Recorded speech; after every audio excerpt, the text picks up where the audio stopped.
Cordial y atento saludo. Vamos a ver o acercarnos un poco hoy al tema de las parafilias, específicamente en sus generalidades. El objetivo general es identificar las diferentes parafilias. El objetivo específico es identificar la definición de parafilias, así como las parafilias en general. Parafilias son fantasías recurrentes intensas, impulsos o conductas que adquieren un carácter de exclusividad o casi exclusividad para iniciar y concretar la respuesta sexual. Muchas veces son poco convencionales. Es importante notar que son más frecuentes en hombres que en mujeres, ¿sí?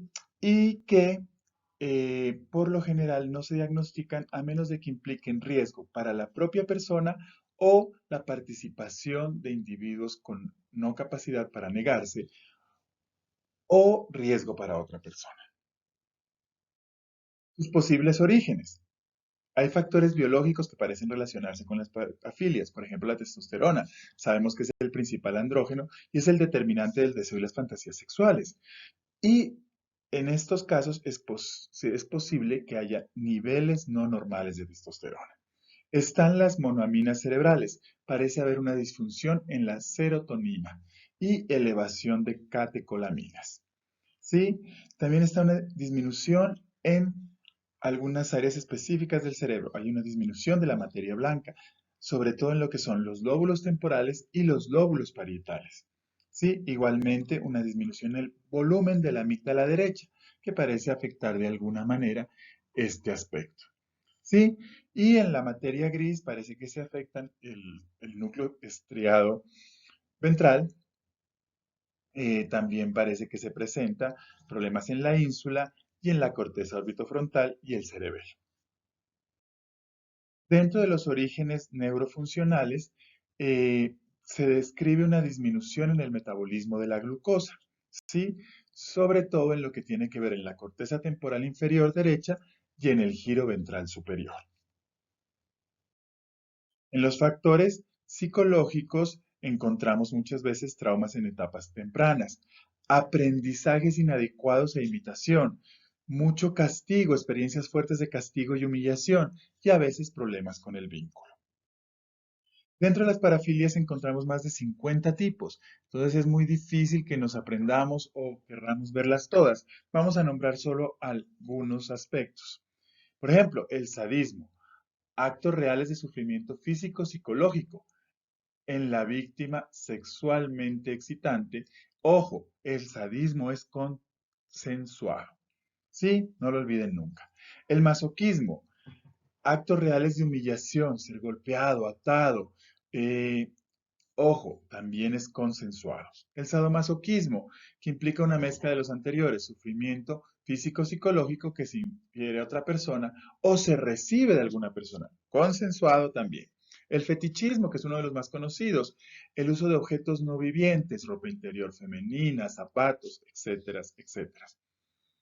Hay un grupo grande de parafilias que se han llamado como tienen que ver con los desechos o líquidos corporales, ¿sí? Es la urofilia, relacionada con la excitación por la micción de orina, la coprofilia, que tiene que ver obviamente con la defecación, la hemotofilia, que tiene que ver con el vómito, y la hematofilia, que tiene que ver lógicamente con la sangre. Sí, sigamos un poco adelante con este pequeño panel. Sí, hay algunos como el parcialismo, que es un enfoque exclusivo en una sola parte del cuerpo. A la persona que sufre esta parafilia solo le interesa una parte del cuerpo. Sí, están los pretendes, que buscan actuar como discapacitados.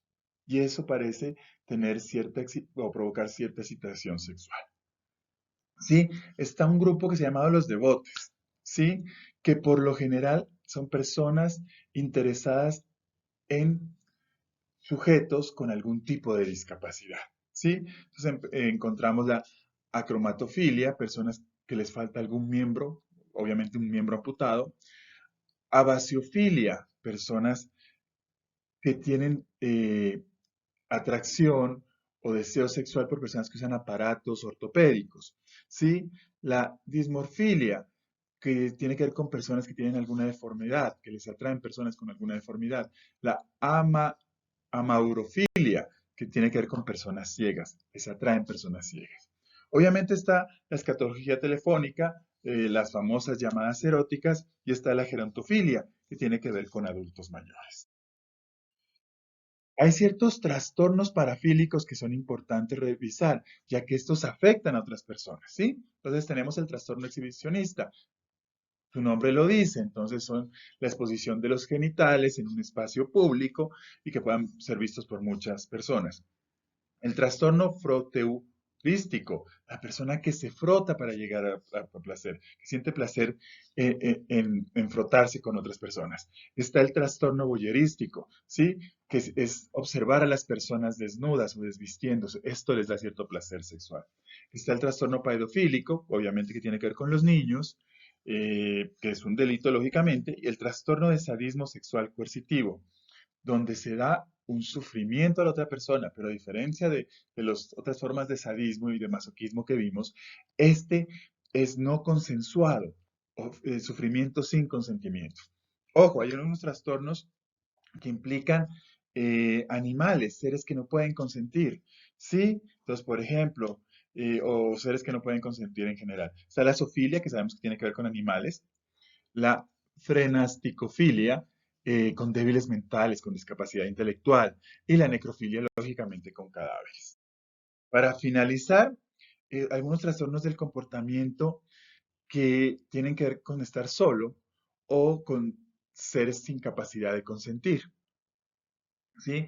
La axiofilia, reducción del oxígeno mediante la estrangulación, la electrofilia, con electricidad, lógicamente, la apotemnofilia, que tiene que ver con convertirse en un discapacitado, llegando incluso a autolesionarse, autoamputarse nervios, y lógicamente los trastornos parafílicos no especificados. Repito, eh, estos se llaman trastornos porque sí implican como la participación de algún otro sujeto sin consentimiento.